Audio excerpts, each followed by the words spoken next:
டிஎம்கேக்கு ஓட்டு போட்டாங்க. அதை ஓப்பனா சொல்ல முடியும். ஏன்னா எங்க ஊர் சைடு வந்தீங்கன்னா தெரியும், நாங்க பரம்பரையா டிஎம்கே சப்போர்ட் பண்றவங்க. கம்யூனிட்டி சர்டிபிகேட், இன்கம் சர்டிபிகேட் கூட ஒரு 500 ரூபா 1000 ரூபா கொடுக்காம வாங்க முடியலைங்க.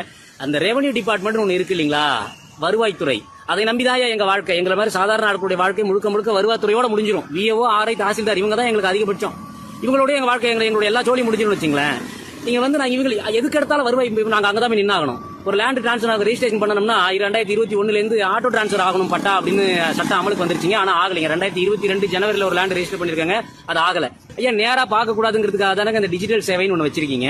எல்லா டாக்குமெண்ட், எல்லாத்திலையும் டாக்குமெண்ட் நம்பர் இருக்கு. உங்கள்ட்ட ஒரு போர்ட்டல் இருக்கு, டாக்குமெண்ட் நம்பர் போட்டா அந்த டாக்குமெண்ட் பேக்கா ஒரிஜினல் உங்களுக்கே தெரிஞ்சிட போதுங்களா. இது ஆமா இவன் ஏதாவது அலிகேஷன் வைக்கிறனா அப்படின்னா இல்ல யார் மாதிரியா குற்றச்சாட்டு வைக்க வேண்டிய நிலை எனக்கு இல்ல. பொதுமக்களுடைய வலி வேதனை ஒவ்வொருத்தரும் அந்த தாசில்தார் ஆபீஸ்ல இருந்து, விஓ ஆபீஸ்ல இருந்து, ஆர்ஐ ஆபீஸ்ல இருந்து புலம்பிக்கிட்டு தலையில அடிச்சுக்கிட்டு கண் கலங்கி வெளியில வர்றதை பார்க்க முடியுது. ஸ்டாலின் அவர்கள் இந்த வீடியோவை பார்த்து இது உடனடியாக நடவடிக்கை எடுக்கப்பட வேண்டும் சொன்னதா எனக்கு அதிகாரிகள் சொன்னாங்க.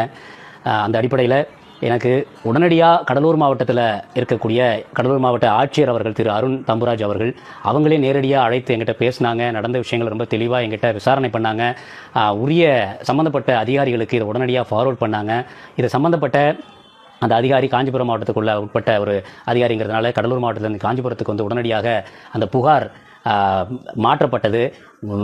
வித்தின் ஒரு 1.5 to 2 hours இந்த நடவடிக்கைகள் அவ்வளவு துரிதமாக எடுக்கப்பட்டது. உடனடியாக என்கிட்ட வந்து புகார் மனுக்கள் கேட்டாங்க. நான் என்ன பிரச்சனைக்காக அந்த கன்சர்ன் ரைஸ் பண்ணணும், அது உடனடியாக நிவர்த்தி செய்யப்பட்டது. ஏன்னா பட்டா மாறுதலுக்கான ஒரு பிரச்சனையில் தான் நான் லஞ்சம் வாங்கப்பட்டதுன்னு ஒரு பதிவு போட்டிருந்தேன். உடனடியாக பட்டா மாற்றப்பட்டு ஸ்ரீபெரும்புதூர் SRDO அந்த துணை கோட்டாட்சியர் அலுவலகத்திலிருந்து நேரடியாக என்னுடைய வாட்ஸ்அப் எனக்கு என்னுடைய பட்டா அனுப்பப்பட்டது. இதெல்லாம் வந்து உண்மையிலேயே மிக பூரிப்பாக இருக்குது, ரொம்ப சந்தோஷமாக இருக்குது. இப்படி வந்து ஆனால் என்ன இந்த இப்படி இவ்வளோ துரிதமாக அந்த நடவடிக்கைகள் எடுக்கப்பட்டது.